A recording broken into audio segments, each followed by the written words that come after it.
I would like to attend today's briefing. Why is that? Well, sir, the data changes so fast. The capsule changes, the weight and the landing zones are all changing every day. I do my work, you attend these briefings, I have to start over.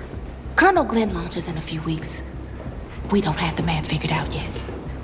Why is it she can't attend? Because she doesn't have clearance, Al. I cannot do my work effectively if I do not have all of the data and all of the information as soon as it's available. I need to be in that room hearing what you hear. Pentagon briefings are not for civilians. It requires the highest clearance. I feel like I'm the best person to present my calculations. You're not gonna let this go, are you? No, I am not. And she is a woman. There is no protocol for a woman Okay, attending I these get meetings. that part, Paul.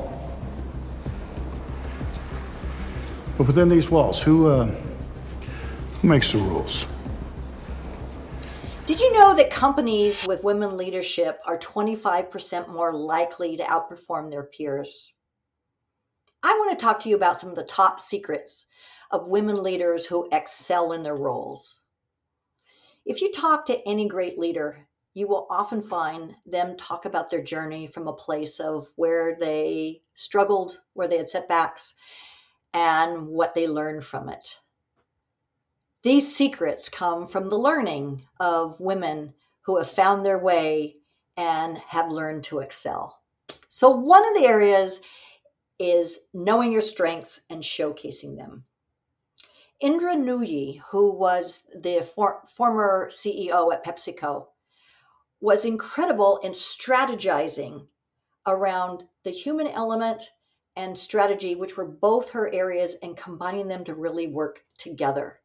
And when we can showcase our own strengths and find the areas in business where we really thrive, and we put those together and reinforce it on a regular basis in communication, in meetings, in your strategies, that's where you will excel.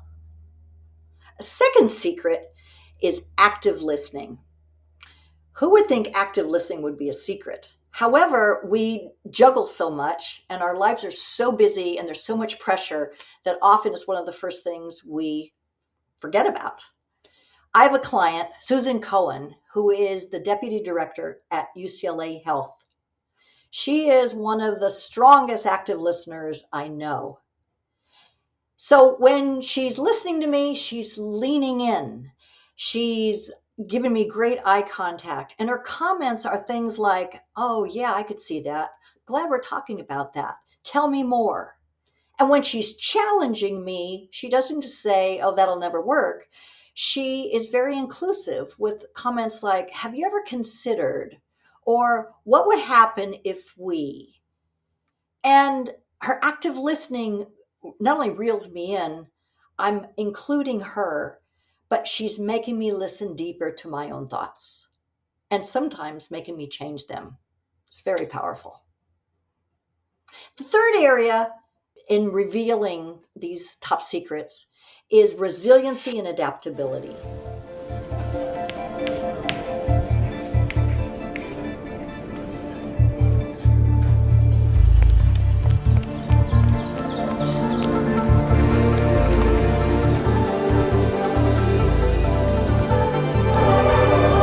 Whose work is that?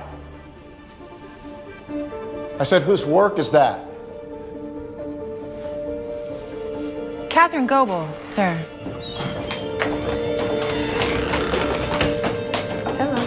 How did you know the Redstone couldn't support orbital flight? That's classified information. It's top secret. Well, it's no secret why the Redstone tests keep failing. It's fine for suborbital flight, but it can't handle the weight of the capsule and push it into space. The numbers don't lie. And you figured all that out with this. Half the data's redacted. Well, what's there tells a story if you read between the lines. The distance from launch to orbit, we know. Redstone mass, we know. Mercury capsule weight, we know. And the speeds are there in the data. You did the math. Yes, sir. I look beyond. And how do you know about the Atlas rocket? That's not math. That data's not here, like you said. It's classified.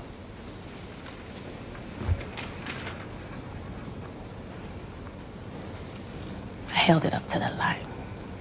You held it up to the light. Yes, sir.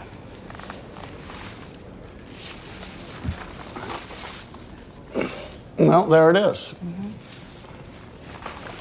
Atlas. What's your name? Catherine Goebel. Are you a spy, Catherine? Am I what? I said, are you a Russian spy? No, sir. I'm not Russian. She's not Russian, sir. All right, then we have nothing to lose here. Give her everything she needs to work on Shepard's trajectories without redaction. Are we clear on that? Are we sure about this? What's the issue, Paul? You heard her. She's not a spy.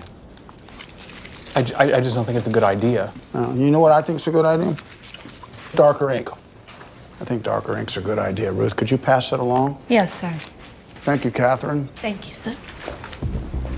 Who today does not need resiliency and adaptability? Parents, community members, citizens of the world with everything we're dealing with. How do we bring that into the work? Well, those people, the secrets of those that do, and resiliency in that no matter what is thrown at them, they get back up and they keep moving. Whatever happens that isn't what they planned out to do, they take it in stride with grace, with ease, with direction, with the willingness to learn. If you take any one of these three components, the knowing your strengths and showcasing them, active listening, or adaptability and resiliency, and weave that into your way, that secret then becomes part of your leadership approach. I'd love to hear from you. Please comment. What do you see are those top secrets in the leaders around you? If this was valuable, please like the video and subscribe to my channel so I can keep you updated on future videos. And I would love it if you reach out. I'd love to connect with you, and I look forward to seeing you again on a future video. Thanks so much.